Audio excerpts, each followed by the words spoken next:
Hello students, welcome back to Shubham lecturers. और आज हम आपके लिए लेकर आए हैं क्लास 12 बायोलॉजी का लेक्चर नंबर 5, जिसमें हम पढ़ेंगे निषेचन। निषेचन आपके बोर्ड परीक्षा की दृष्टि से निषेचन काफ़ी महत्वपूर्ण हो सकता है, क्योंकि इससे रिलेटेड दो चीज़ें, एक तो निषेचन और एक दोहरा निषेचन, और इसी से रिलेटेड एक और चीज़ है त्रिसंलयन। तीन चीज़ें पूछी जाती हैं आपके एग्जाम में। तो आइए शुरू करते हैं निषेचन। क्या होता है निषेचन, कैसे होता है निषेचन, ये जानेंगे सबसे पहले। निषेचन क्या है? निषेचन देखिए, दो चीजें होती हैं, नर और मादा। मैंने आपको बताया था कि जो पुष्प का नर भाग होगा वो उत्पादन करेगा शुक्राणु का। पुष्प का नर भाग किसका उत्पादन करेगा? शुक्राणु का। और पुष्प का जो मादा भाग होगा वो उत्पादन करेगा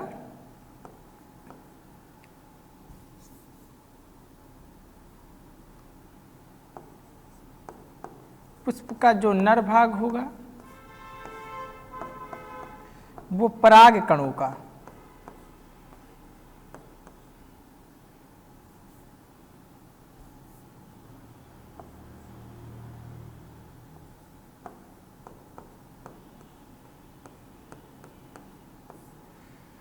पुष्प का जो नर भाग होगा वो पराग कणों का उत्पादन करेगा, और जो पुष्प का मादा भाग होगा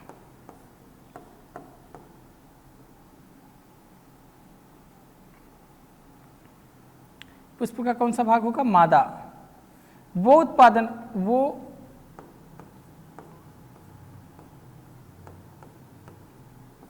उसके वर्तिकाग्र, यानी पराग कणों का वर्तिकाग्र पर स्थानांतरण होना। देखो, अगर मैं निषेचन की बात करूं तो जो मानव जनन है उसमें सीधी सीधी आपको बात बताई गई है कि शुक्राणु का अंडाणु से मिलना निषेचन कहलाता है। शुक्राणु का किससे मिलना? अंडाणु से। ये मानवों के लिए है। किसके लिए है? मानव के लिए है। शुक्राणु और अंडाणु मिलेंगे, और जब शुक्राणु और अंडाणु मिलेंगे तो एक बनेगा जिसको हम बोलते हैं युग्मनज। क्या बनेगा? युग्मनज। और ये दो कोशिकाओं का होता है, 2n। ठीक है, जब शुक्राणु और अंडाणु मिलेंगे तो आपका युग्मनज बनेगा। ये प्रक्रिया, इनके मिलने की प्रक्रिया, शुक्राणु और अंडाणु के मिलने की प्रक्रिया क्या कहलाती है? निषेचन। लेकिन हम यहाँ पौधों में पढ़ रहे हैं, तो जब परागकण लिखा हुआ है कि नर एवं मादा के युग्मकों का संयोजन या फिर संयुग्मन या फिर मिलना, नर और मादा युग्मक। देखो, नर युग्मक और मादा युग्मक, नर युग्मक के रूप में आपका परागकण हो जाएगा, और परागकण कहाँ पहुंच जाएंगे? वर्तिकाग्र तक। और वर्तिकाग्र तक पहुंचेंगे तो जो ये प्रक्रिया होगी उसको हम नाम दे देंगे परागण।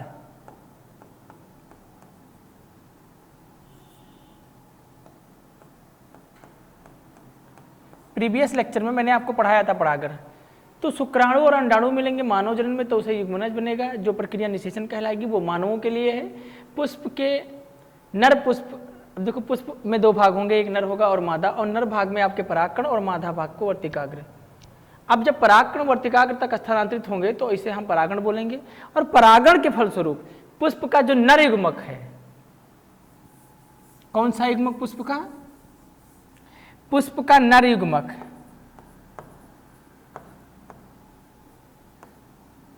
किससे मिल जाएगा? मादा युग्मक से। पुष्प का नर युग्मक किससे मिल जाएगा? मादा युग्मक से। तो नर और मादा युग्मक के मिलने से हमारा बन जाएगा युग्मनज। अब देखो, अगर मैं इसे नंबर ऑफ एन सेल मान लूं और इसे भी नंबर ऑफ एन सेल मान लूं, तो जो युग्मनज बनेगा वो कितनी कोशिकाओं का होगा? 2n का। कितनी कोशिकाओं का होगा? 2n का। तो नर युग्मक और मादा युग्मक, नर और मादा युग्मकों के मिलने की प्रक्रिया आपकी क्या कहलाती है? निषेचन। अब देखिए, जैसा कि हम पुष्प में लैंगिक जनन पढ़ रहे हैं, तो पुष्पी पादपों में यह क्रिया पराग कणों के द्वारा निर्मित होती है। मैंने आपको अभी ऑलरेडी इससे पहले बताया था, पराग कणों के द्वारा निर्मित होती है। और परागकण किसका निर्माण करते हैं? नर युग्मक का। और नर युग्मक बीजांड में स्थित अंड कोशिका। कौन सी कोशिका? अंड कोशिका। यानी कि आपके जो नर युग्मक हैं वो मादा युग्मक यानी बीजांड, मादा युग्मक में आपका क्या हो गया?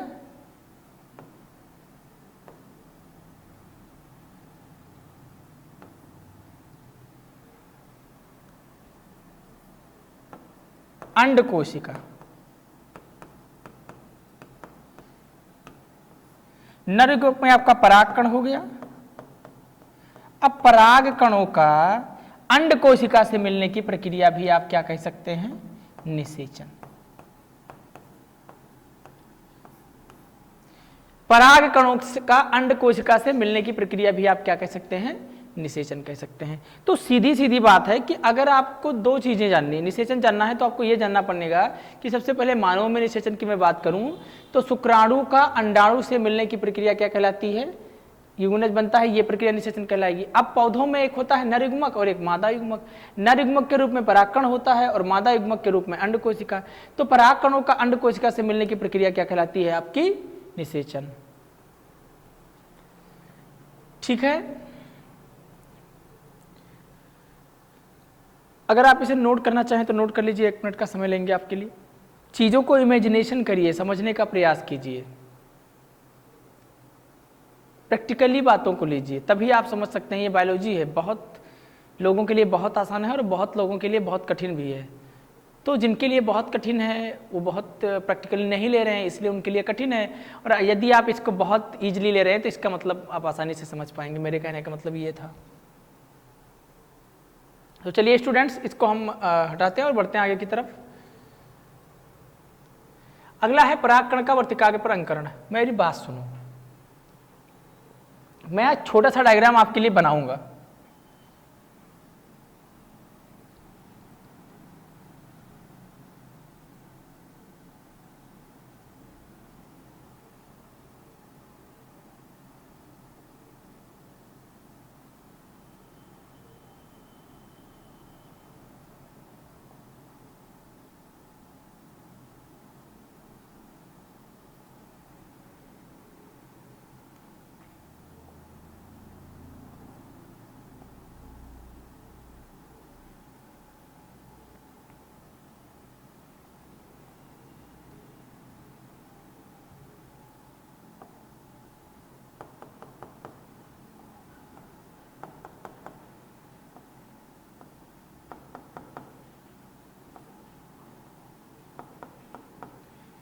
ये पुष्प का मादा भाग, कौन सा भाग है ये, मादा भाग, जिसको हम बोलते हैं स्त्री केसर।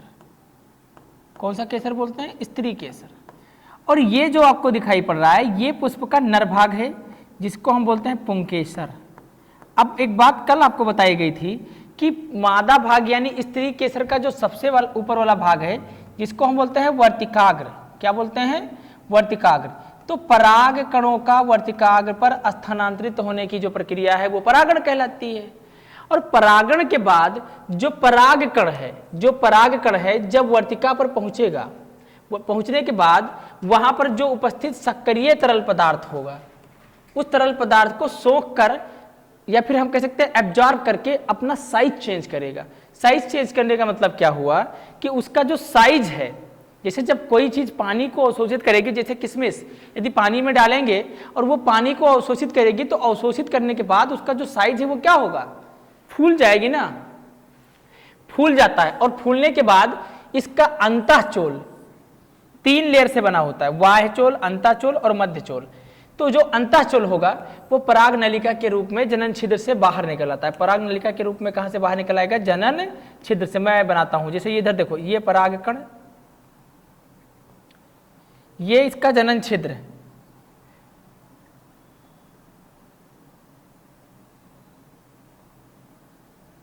ये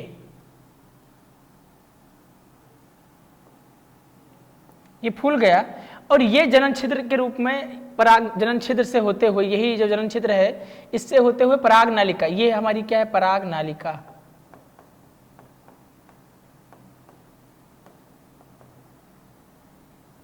पराग नालिका के रूप में कहां निकल आया, बाहर।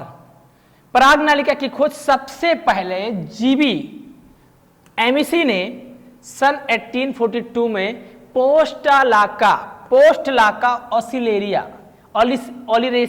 पोस्टलाका ओलिरेसिया में की थी। ये निकल आया। पहले इसने क्या किया कि जो सक्रिय पदार्थ था उसको अवशोषित किया, अवशोषित करने के बाद पराग नालिका के रूप में कहां निकल आया, बाहर। अब एक परागकण से, केवल एक परागकण से एक ही पराग नालिका का निर्माण होता है। इस प्रकार परागकण एक नालिकीय कहलाते हैं। जिस प्रकार मतलब अगर एक परागकण से एक ही पराग नालिका का निर्माण है तो उसको बोलेंगे एक नालिका। ये हमारा क्या है, पराग कण। समझ पा रहे हैं मेरी बात आसानी से। अब दूसरी बात जो इंपॉर्टेंट मैं आपको बताना चाहता हूं वो ये कि जब ये परागकण इस पे पहुंच जाएगा यानी यहां, तो ये पराग नालिका विकसित होगी और विकसित होने के बाद ये कहां प्रवेश कर जाएगी, इसके अंदर। और इसके अंदर प्रवेश करने के पास अंड कोशिका से मिलेगी। ये जो प्रक्रिया है आपको सिर्फ दिख रही होगी कि जो परागकण है उनमें पराग कणों का अंड कोशिका से मिलना ही निषेचन है। नहीं सर, बहुत समय लगता है, घंटों का समय लगता है इस प्रक्रिया को होने में। पहले परागकण यहाँ पहुंचेगा, इसके सक्रिय पदार्थ को अवशोषित करेगा और अवशोषित करने के बाद वो फूलेगा और फूलने के बाद उसमें किसका विकास होगा, पराग नालिका का। तो अंकुरण की प्रक्रिया मैंने आपको बता दी कि वो पदार्थ को अवशोषित करेगा और अवशोषित करने के बाद फूलेगा और फूलने के बाद में किसका विकास हो जाएगा, पराग नालिका का। अब ये पराग नालिका अंदर कैसे प्रवेश करेगी, ये बातें समझना है हमें।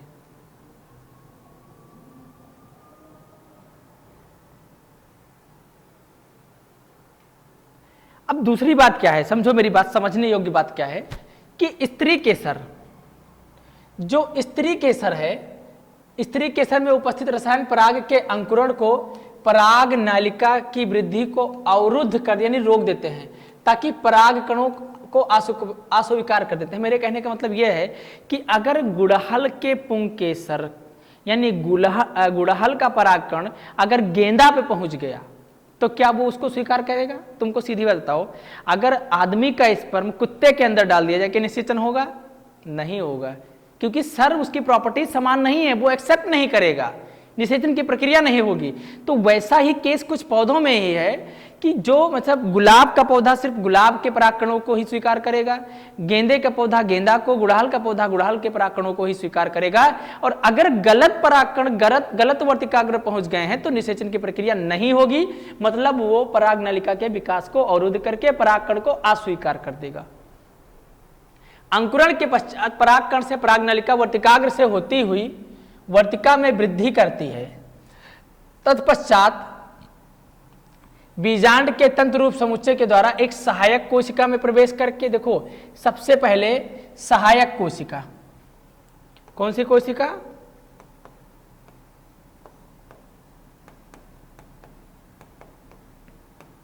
सहायक कोशिका में प्रवेश करके अंड कोशिका तक पहुंच गई। कहां तक पहुंच गई? अंड कोशिका। और जब ये अंड कोशिका में पहुंच गई तो स्त्री केसर के वर्तिका पर परागकण के स्थानांतरण से लेकर पराग नलिका के बीजांड तक की संपूर्ण प्रक्रिया पराग स्त्री केसर संकर्षण कहलाती है। मेरे कहने का मतलब क्या है कि अगर किसी पौधे के वर्तिकाग्र पर परागकण स्थानांतरित हुए, फिर उन्होंने सक्रिय पदार्थ को अवशोषित किया, फिर उनमें पराग नलिका का विकास हुआ, फिर पराग नलिका ने अंदर प्रवेश किया और प्रवेश करने के बाद सहायक कोशिका तक पहुंची और सहायक कोशिका से पहुंच गई अंड कोशिका तक, तो ये जो संपूर्ण प्रक्रिया वर्तिका पर पराग कणों का पहुंचना, उनका सक्रिय पदार्थ का अवशोषित करना, उनके पराग नलिका का विकसित होना, फिर उसका सहायक कोशिका से मिलना, सहायक कोशिका के बाद अंड कोशिका से मिलना, ये सारी प्रक्रिया क्या कहलाती है? पराग स्त्री केसर संकर्षण। पराग स्त्री केसर संकर्षण कहलाती है। ठीक है चिलगोजे, चमक तो नहीं रहा है, बोलो चमकीला।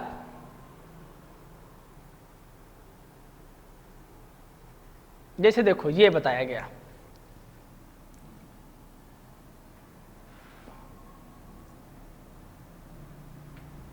ये परागकण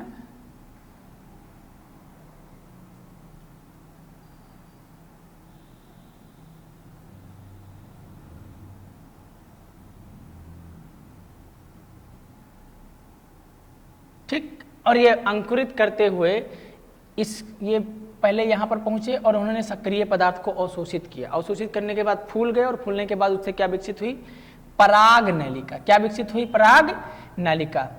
अब जब पराग नलिका लंबी होकर ग्रो करती हुई जाएगी और अंदर प्रवेश करेगी तो सबसे पहले इसको कौन सी कोशिका मिलेगी? सहायक कोशिका। और सहायक कोशिका के अंदर प्रवेश करेगी तो इसको मिलेगी, यह है सहायक कोशिका और दूसरी कोशिका है अंड कोशिका। तो सहायक कोशिका से मिलेगी, और सहायक कोशिका के बाद किस कोशिका से मिलेगी? ध्रुवीय कोशिका से, और ध्रुवीय कोशिका के बाद ये मिलेगी ध्रुवीय केंद्रक और प्रतिव्यासांत से। यानी ये आपके बीच वाले दोनों ध्रुवीय केंद्रक हैं, ये आपका क्या है? प्रतिव्यासांत। तो मैं ये कह सकता हूं कि पराग वर्तिका पर पराग कणों का पहुंचना, फिर पराग नलिका का विकसित होना, फिर उसे सहायक कोशिका से मिलना, फिर अंड कोशिका से मिलने की जो प्रक्रिया है, स्त्री पराग केसर संकर्षण कहलाती है। अब अगर आप देखेंगे तो ये जीवद्रव्य कला है, ये सहायक कोशिका, ये तंतुरूप समुच्चय, ये प्रवेश द्वार है इसका। अब ये कहां से प्रवेश कर रहा है? तंतुरूप समुच्चय से प्रवेश कर रहा है। प्रवेश करने के बाद जब ये अंदर इंटर कर जाएगा तो यहां जो दो ध्रुवीय केंद्रक हैं उनसे मिलेगा। किससे मिलेगा? ध्रुवीय केंद्रक से। पराग नलिका का बीजांड में प्रवेश। अब देखिए मैंने आपको बताया कि ये सहायक कोशिका, उसके बाद अंड कोशिका तक तो पहुंच गई। अब बीजांड में कैसे प्रवेश करेंगे? उसका जो आंतरिक भाग है उसमें कैसे प्रवेश करेंगे?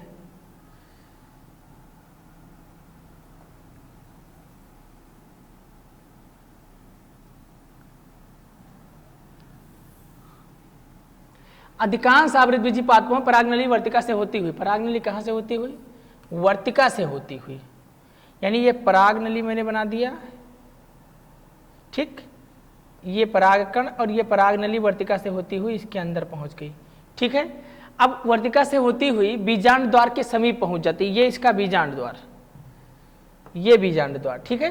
बीजांड द्वार के, ये बीजांड द्वार और इसके समीप पहुंच गई। ये आपका परागकण है और ये आपकी पराग नलिका है, ये आपका वर्तिका है जिसपे परागकण का अंकुरण हुआ। अब ये बीजांड द्वार के समीप पहुंच जाती है और इसी समय पराग नली में स्थित जनन केंद्रक दो नर युग्मक में विभाजित होता है। पराग नली में जो जनन केंद्रक होता है, ये जो जनन केंद्रक है, ये दो नर युग्मक में किसमें बदल जाएगा? नर युग्मक।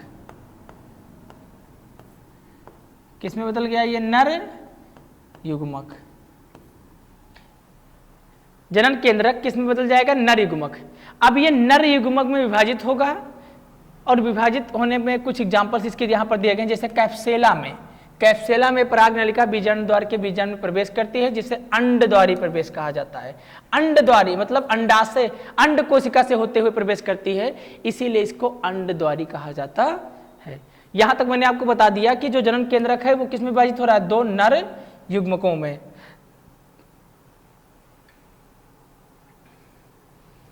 कैजुराइना में पराग नलिका विभाग, एक एग्जांपल है कैजुराइना। इसमें जो पराग नलिका है वो निभाग यानी निचले सिरे से बीजांड में प्रवेश करती है, इसे निभागीय प्रवेश करे कहा जाता है। देखो दो ही प्रवेश हैं, एक अंडद्वारी प्रवेश और दूसरा निभागीय प्रवेश। एक है आपका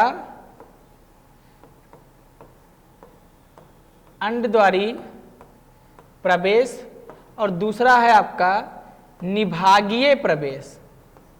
कैसा प्रवेश है? निभागीय प्रवेश। तो जब निभाग के थ्रू प्रवेश करेगा,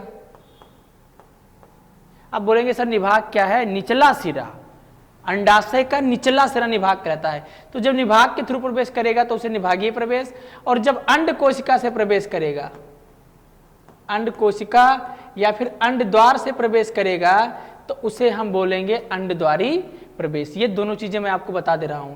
कभी कभी पराग नलिका बीजांड के अध्यावरण को तोड़कर प्रवेश करती है, जिसे मध्य प्रवेश कहा जाता है, जिसका एक एग्जांपल है क्या है? कुकुरबिटा। बीजांड के अध्यावरण जो बाहरी है, जैसे मैं बात करूं,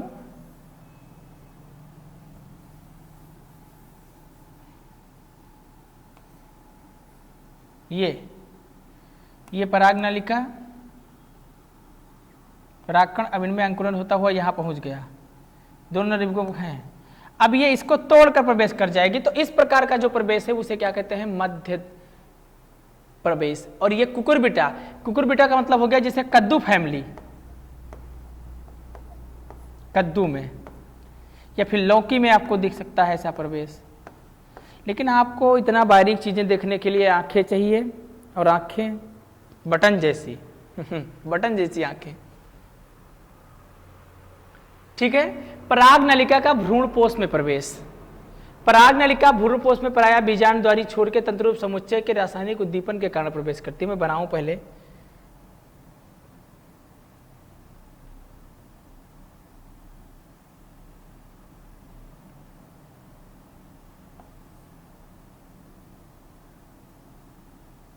ठीक।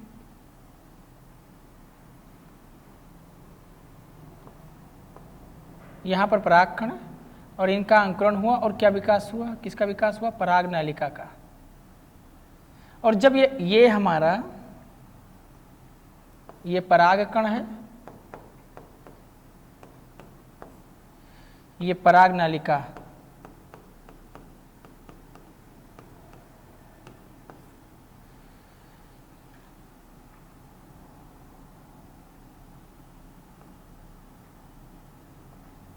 ये सहायक कोशिका, ये अंड कोशिका, ये प्रतिव्यासांत, ठीक है। ये दोनों नीचे वाली जो कोशिकाएं हैं इनको सहायक कोशिका,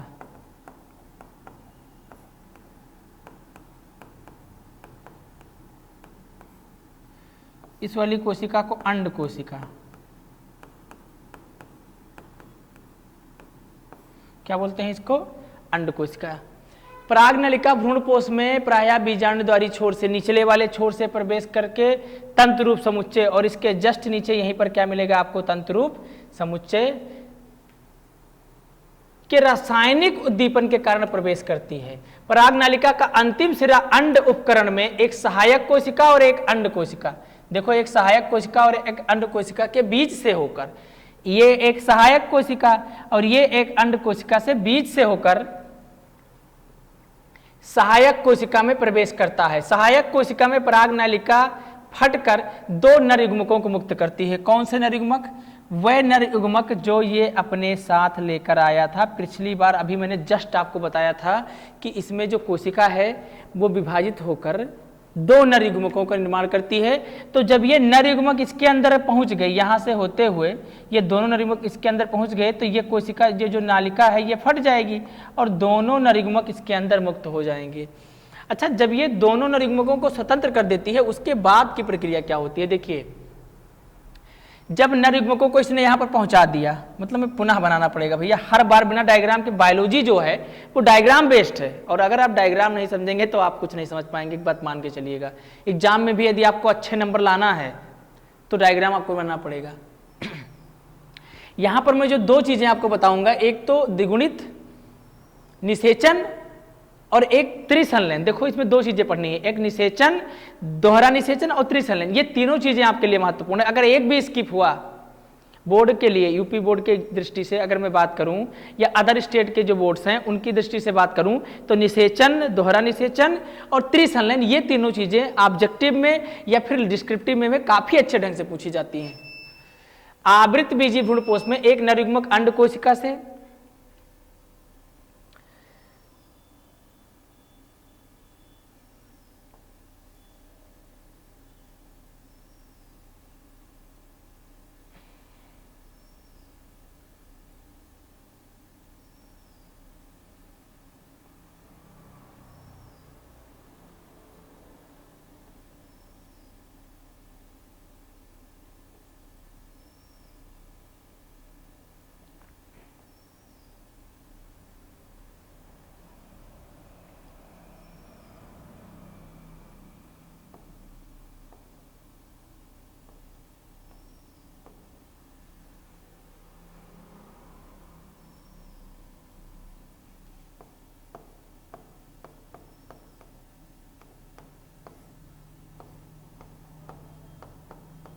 ये पराग नालिका,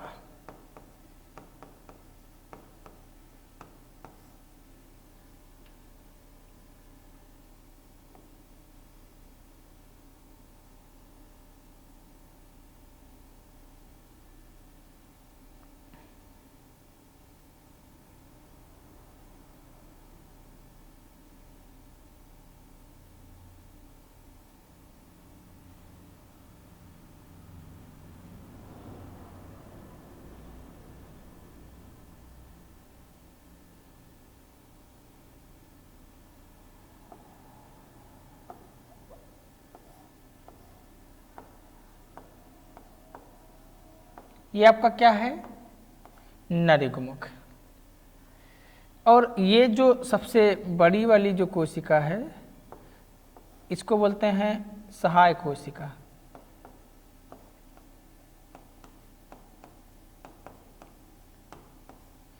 उसके अंदर ये जो दोनों कोशिकाएं हैं इनको बोलते हैं अंड कोशिका। भैया डायग्राम बनाना इसलिए महत्वपूर्ण है क्योंकि बिना डायग्राम ना तो मैं आपको समझा पाऊंगा और ना ही आप समझ पाएंगे। देखो आवृत बीजी का मतलब क्या हुआ, जिनका अंडा से ढका हुआ। आवृत बीजी भ्रूणपोष में एक नर युग्मक अंड कोशिका के संयोजन करके द्विगुणित युग्मनज का निर्माण करता है। मतलब क्या हुआ, एक नर युग्मक जो है वो किससे मिलेगा, अंड कोशिका से। किससे मिलेगा, अंड कोशिका। और अंड कोशिका से मिलने के बाद आपका एक द्विगुणित जायगोट बनाएगा। द्विगुणित का मतलब क्या हुआ कि जिसमें कोशिकाओं की संख्या कितनी हो, युग्मनज बनाएगा।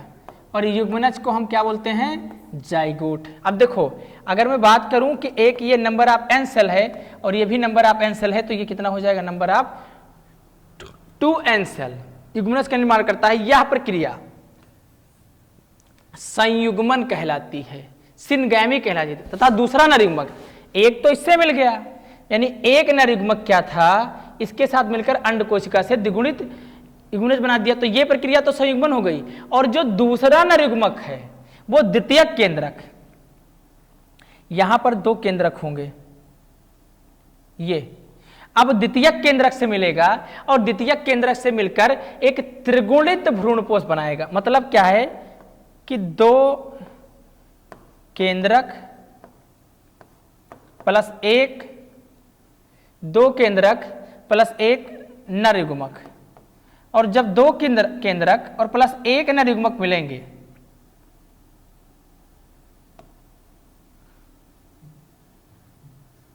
दो केंद्रक और प्लस में 1 नर युग्मक मिलेगा, 2 केंद्रक प्लस में 1 नर युग्मक मिलेगा, तो उन दोनों के मिलने से हमारा क्या बनेगा, त्रिगुणित भ्रूणपोष, जिसमें कोशिकाओं की संख्या कितनी हो जाएगी, 3n। अब इस प्रक्रिया को क्या नाम देते हैं, त्रिसंलयन। 2 केंद्रक प्लस 1 नर युग्मक, 2 केंद्रक प्लस 1 नर युग्मक यानी त्रिगुणित कोशिका, इसको त्रिसंलयन।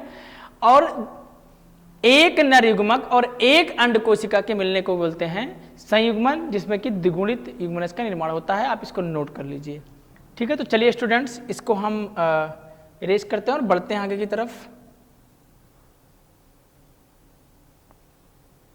इस प्रकार दोनों नर युग्मक निषेचन की प्रक्रिया में भाग लेते हैं। दोनों नर युग्मक यानी जो 2 बने थे वो दोनों किस में भाग लेते हैं, निषेचन की प्रक्रिया में। अर्थात निषेचन 2 बार होता है।